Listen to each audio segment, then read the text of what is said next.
محترم احبہ، جب حضرت موسیٰ علیہ السلام اللہ جل وعلا کی بارگاہ میں کلام کرنے کے لیے جا رہے تھے تو راستے میں ایک انتہائی مالدار شخص سے ملاقات ہوئی۔ وہ عرض کرتا ہے کہ اے اللہ کے نبی، اللہ جل وعلا کی بارگاہ میں میرا یہ پیغام پہنچا دیجیے گا کہ اے اللہ، تو نے مجھے اس قدر دولت عطا فرمائی ہے، اس قدر نوازا ہے کہ اب مجھ سے مزید یہ دولت سنبھالی نہیں جاتی۔ اب مزید دولت مجھے عطا نہ فرما اور اس سلسلے کو بند فرما دے۔ مجھے تو نے اس قدر نوازا ہے کہ اب مجھ سے مزید سنبھالا نہیں جاتا۔ اسی دوران ایک انتہائی غریب شخص بھی حضرت موسیٰ علیہ السلام سے ملا، جو زمین پر بیٹھا ہوا تھا اور مفلسی اور غربت کا عالم یہ تھا کہ سطر ڈھانپنے کے لیے بھی اس کے پاس کپڑے نہیں تھے، یہاں تک کہ زمین پر بیٹھے ہوئے ریت سے اس نے سطر ڈھانپا ہوا تھا۔ وہ بھی موسیٰ علیہ السلام سے عرض کرتا ہے کہ میرا پیغام بھی اللہ جل وعلا کی بارگاہ میں پہنچا دیجیے گا کہ مولا میری حالت بھی دیکھ، تو سب کو نوازتا ہے، مجھے کب عطا فرمائے گا، مجھے کب نوازے گا، میرے پاس تو سطر ڈھانپنے کے لیے بھی کپڑے نہیں ہیں۔ جب حضرت موسیٰ علی نبینا علیہ الصلوۃ والسلام اللہ کی بارگاہ میں حاضر ہوئے تو پہلے اس امیر کبیر دولت مند شخص کا پیغام اللہ کی بارگاہ میں پہنچایا کہ مولا ایک امیر شخص ملا تھا اور وہ چاہتا ہے کہ اس پر عطاؤں کا سلسلہ ختم کر دے۔ اس کا پیغام ہے کہ یا اللہ، تو نے اتنا عطا کیا ہے، اب سنبھالا نہیں جاتا۔ اللہ جل وعلا نے ارشاد فرمایا، اے موسیٰ، میرے اس بندے کو میرا پیغام دے دے کہ تو شکر ادا کرنا چھوڑ دے، میں تجھے عطا کرنا چھوڑ دوں گا۔ حضرت موسیٰ علیہ السلام عرض کرتے ہیں کہ یا اللہ، ایک انتہائی غریب انسان بھی ملا تھا اور اس کی حالت تو یہ تھی کہ سطر ڈھانپنے کے لیے بھی کپڑے نہیں تھے، یہاں تک کہ اس نے ریت کے ذریعے سطر ڈھانپا ہوا تھا، اور اس کا پیغام یہ ہے کہ مولا مجھے کب عطا فرمائے گا، مجھے کب نوازے گا، میرے پاس تو کچھ بھی نہیں ہے۔ اللہ جل وعلا نے ارشاد فرمایا، اے موسیٰ، اس غریب انسان کے لیے میرا پیغام یہ ہے کہ وہ میرا شکر ادا کرنا شروع کر دے، میں اسے عطا کرنا شروع کر دوں گا۔ اب فرق دیکھیے کہ اس امیر شخص کے لیے پیغام کیا تھا اور اس غریب شخص کے لیے پیغام کیا ہے۔ وہ امیر شخص کیونکہ اللہ جل وعلا کا شکر گزار بندہ تھا، اللہ جل وعلا نے ارشاد فرمایا اگر وہ شکر ادا کرنا بند کر دے تو میں عطا کرنے کا سلسلہ بند کر دوں گا۔ اور اس غریب شخص کے لیے پیغام کیا ہے کہ تو شکر ادا کرنا شروع کر دے، میں عطا کرنا شروع کر دوں گا۔ اب سیدنا موسیٰ علیہ السلام جب واپس آئے تو اس امیر شخص نے پوچھا کہ اے اللہ کے نبی، کیا میرا پیغام اللہ جل وعلا کی بارگاہ میں پہنچایا تھا؟ تو حضرت موسیٰ علیہ السلام نے فرمایا بالکل پہنچایا تھا، اور اللہ جل وعلا نے ارشاد فرمایا ہے کہ میرے بندے کو بتا دے اگر تو میرا شکر ادا کرنا چھوڑ دے گا تو میں تجھے عطا کرنا چھوڑ دوں گا۔ اس امیر شخص نے جواب دیا، اے موسیٰ، یہ کیسے ہو سکتا ہے؟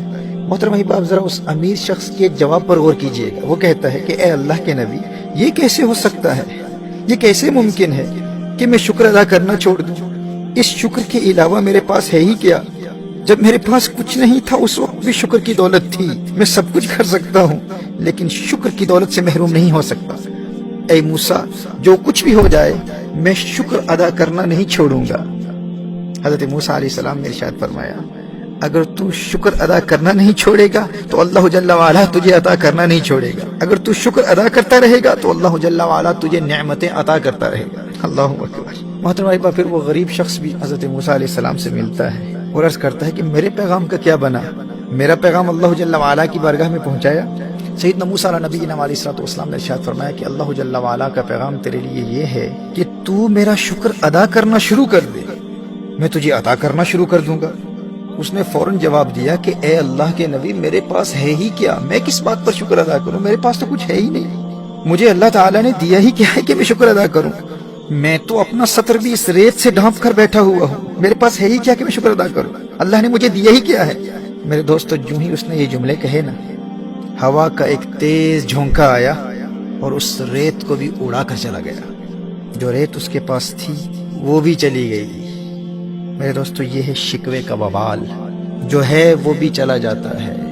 محترم احبہ، اگر وہ غریب شخص اس ریت پر شکر ادا کرتا نا تو اللہ جل وعلا اسے کپڑے عطا فرما دیتا، اور پھر وہ اگر کپڑوں پر شکر ادا کرتا تو اللہ جل وعلا اسے مزید مال و دولت عطا فرما دیتا۔ لیکن چونکہ ساری زندگی وہ بجائے شکر کے شکوے کرتا رہا، اور شکوے کا نقصان یہ ہوتا ہے کہ اللہ جل وعلا نے جو دیا ہے اللہ جل وعلا وہ بھی واپس لے لیتا ہے۔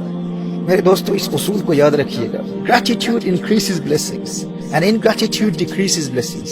If you thank Allah Jalla wa'ala for whatever Allah Jalla wa'ala has blessed you with, Allah will give you more. But if you're ungrateful and you keep complaining about things that you don't have, then Allah Jalla wa'ala will deprive you of the things that you already have.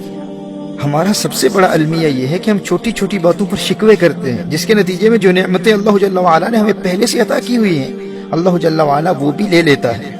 جبکہ اگر ہم فقط ان نعمتوں پر غور کرتے رہیں جو اللہ جل وعلا نے ہمیں پہلے سے عطا کی ہوئی ہیں اور ان پر اللہ کا شکر ادا کرنے کی عادت بنا لیں تو اس کا فائدہ یہ ہوتا کہ وہ نعمتیں بھی محفوظ رہتی، ہم ان سے کبھی محروم نہیں ہوتے جو اللہ جل وعلا نے ہمیں پہلے سے عطا کی ہوئی ہیں، اور اللہ جل وعلا ہمیں وہ بھی عطا فرما دیتا جو ہمارے پاس نہیں ہے۔ یہ ہمارے دین کا قانون ہے، یہ اللہ کا اصول ہے کہ شکر نعمتوں میں اضافہ کرتا ہے، نعمتوں کو بڑھاتا ہے، اور شکوہ نعمتوں سے محروم کر دیتا ہے، جو پہلے سے حاصل ہے اس سے بھی انسان محروم ہو جاتا ہے۔ اللہ جل وعلا نے قرآن کریم میں ارشاد فرمایا لَئِن شَكَرْتُمْ لَأَزِيدَنَّكُمْ وَلَئِن كَفَرْتُمْ إِنَّ عَذَابِي لَشَدِيدٌ۔ اگر تم اللہ جل وعلا کا شکر ادا کرو گے تو اللہ جل وعلا مزید عطاؤں کی برسات کرے گا، اللہ جل وعلا مزید نعمتوں سے نوازے گا۔